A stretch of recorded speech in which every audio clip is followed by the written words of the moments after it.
Assalamualaikum warahmatullahi wabarakatuh. Selamat pagi anak-anak semuanya. Ketemu lagi sama Bu Santi. Apa kabarnya anak-anak? Alhamdulillah luar biasa. Allahu Akbar. Alhamdulillahirrahmanirrahim. Oke anak-anak, hari ini Bu Guru ingin belajar bersama kalian, yaitu dengan tema alam semesta, dengan subtemanya bencana alam. Kemarin Bu Guru sudah memberikan ke kalian beberapa video film pendek cerita animasi tentang bencana alam. Nah, jadi kalian tahu kan, bencana alam itu ada banyak banget. Ayo, apa aja coba sebutin? Ya, bencana alam tanah longsor, gempa bumi, kemudian ada tsunami, ada banjir, ada apa lagi? Angin puting beliung. Apalagi ayo. Nah, itu tadi macam-macam bencana. Nah, di sini Bu Guru akan sedikit menjelaskan ke kalian, yaitu salah satu bencana alam yang sering kalian lihat di sekitar kita, terutama di Jakarta karena kita termasuk daerah pesisir, yaitu banjir. Nah, apa itu banjir? Ada yang tahu? Iya, rumahnya kerendam. Terus apa lagi? Banyak airnya ya? Nah, jadi banjir itu adalah air yang menggenangi wilayah sekitar rumah kita. Nah, malah sampai ada yang masuk ke dalam, ada yang terendam tinggi sampai ke genteng, ya kan? Nah, kalian pernah lihat atau kalian mengalaminya sendiri? Oke, ada yang mengalaminya, ada yang pernah lihat di televisi ya? Iya, kalian takut gak sama banjir? Takut dong, ya kan? Karena banjir itu air kotor sayang. Nah, banjir itu terjadi karena curah hujan yang tinggi dan daya tampung dari resapan air tidak ada. Kemudian daya tampung kali, daya tampung air sungai itu tidak cukup untuk membendungnya. Akhirnya meluap. Nah, sampailah di pemukiman warga.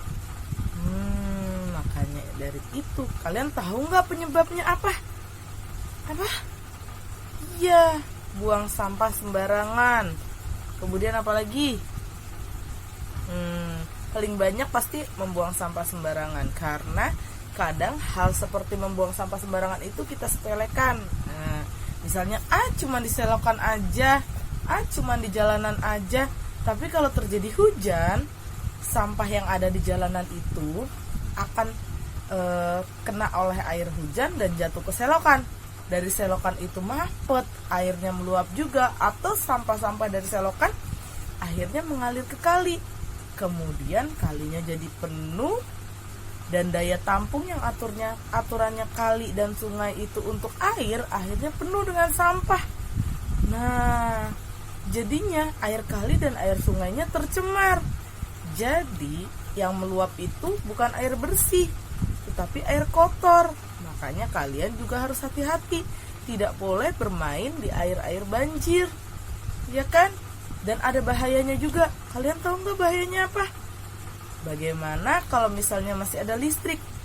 Nah, listrik menyala di dalam rumah yang tergenang banjir. Nanti kalau kalian injak ada kabel yang terkelupas, kalian akan tersetrum. Makanya kalau lagi ada di daerah kalian yang banjir, kalian jangan berenang atau bermain air ya, karena itu termasuk bahaya. Belum lagi kita juga tidak tahu ada hewan-hewan apa saja yang lepas karena terjadinya banjir. Selain tadi kali dan sungai yang daya tampung airnya tidak cukup, tadi juga ada daya resap air yang menjadi air tanah, yaitu karena air tanah terkumpul juga karena hujan. Nah, kalau misalnya daya resapnya nggak ada, berarti air tanah pun tidak ada. Nah, terjadilah penurunan permukaan air tanah. Itu kalau daya resap nggak ada, apa ya kira-kira kalian tahu nggak? Yaitu warnanya coklat, memiliki daun yang lebat sekali. Apa itu? Iya, pohon. Nah, pohon termasuk tanaman, dan pohon itu termasuk bisa menyimpan cadangan air hujan. Mereka menyimpannya di dalam tanah. Kalau pohon-pohonnya ditebang, siapa yang mau menampung air hujan? Tidak ada. Nah, oleh sebab itu, kita pun juga harus menjaga lingkungan. Dengan cara juga, selain tidak membuang sampah sembarangan, tidak menebang tanaman atau pohon. Nah, kalau memang misalkan tidak mengganggu, tetapi kalau pohonnya ditebangin, ya berarti daya resap air tanahnya tidak ada lagi. Dampak dari banjir yaitu sangat besar kerugiannya. Salah satunya adalah yang pasti rumah kita terendam. Di dalam rumah itu sendiri banyak sekali barang-barang berharga, ya kan anak-anak? Ada televisi, ada kulkas, ada tempat tidur, ada kasur. Itu semua terendam. Dan setelah banjirnya reda atau banjirnya surut, barang-barang itu otomatis akan menjadi rusak. Nah, itu menyebabkan kerugian. Yang kedua adalah transportasi. Transportasi otomatis tidak bisa bergerak. Misalnya kalian aku mau ke sana, aku bosen karena banjir, atau kita darurat mau pergi ke dokter, ke rumah sakit, gak bisa karena kondisi jalanan yang terendam banjir. Kendaraan pun tidak dapat berjalan di tengah banjir. Nah, yang ketiga adalah pemadaman listrik. Pemadaman listrik sendiri dilakukan karena agar tidak membahayakan warganya yang berada di dalam rumah, agar tidak tersengat aliran listrik. Jadi aliran listrik dipadamkan karena sebagian tiang listrik pun terendam banjir. Nah, itu tadi dampak besarnya. Makanya kita tidak boleh membuang sampah sembarangan dan harus tetap menjaga kebersihan lingkungan. Ya, tetap buang sampah pada tempatnya. Kemudian kita juga harus sayang sama tanaman, karena tanaman juga berfungsi untuk menyimpan daya tampung air. Terima kasih anak-anak.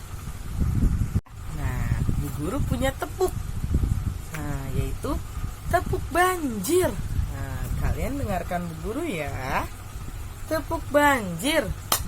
Hujan deras, air sungai meluap kemana-mana, jadilah banjir. Banjir, banjir. Wah, jadilah banjir.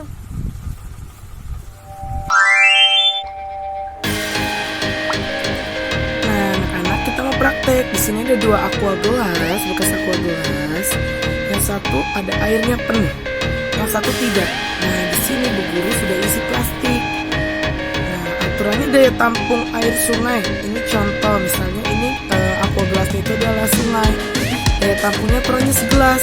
Tetapi karena ada sampahnya, akan gimana ya? Kita lihat ya anak-anak.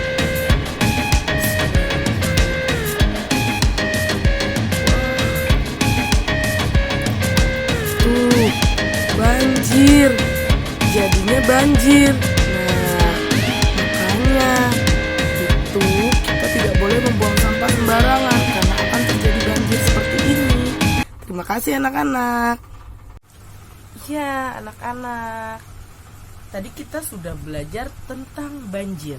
Kita jadi mengetahui apa itu banjir, penyebab banjir apa saja, ada dari faktor alam, ada dari faktor manusianya. Kemudian dampak yang terjadi setelah banjir maupun pas banjir apa saja juga ada. Kemudian apalagi? Iya, betul sekali. Tadi kita juga membicarakan tentang bencana alam. Nah, selain dari banjir, yaitu tadi ada gunung meletus, ada tanah longsor, ada gempa bumi, ada angin puting beliung, ada tsunami. Nah, itu semua termasuk dalam bencana alam. Dan tadi kita sudah dapat mengetahui sedikit tentang banjir. Begitupun bencana alam yang lainnya. Nah, dalam situasi bencana alam seperti itu biasanya ada yang namanya tahap evakuasi. Kita tidak perlu khawatir karena nanti ada regu penolong untuk menolong kita mengevakuasi saat banjir ataupun saat terjadinya bencana alam yang lainnya. Ya, tetapi walaupun ada tim evakuasi, kita juga tetap harus menjaga lingkungan di sekitar kita seperti menyayangi tanaman di sekitar rumah, kemudian tidak membuang sampah sembarangan. Itu juga termasuk salah satu agar tidak menyebabkan banjir dan kita sudah mencegahnya. Oke anak-anak, terima kasih sudah mendengarkan pembelajaran dari Bu Guru hari ini. Sampai bertemu lagi di next video. Assalamualaikum warahmatullahi wabarakatuh.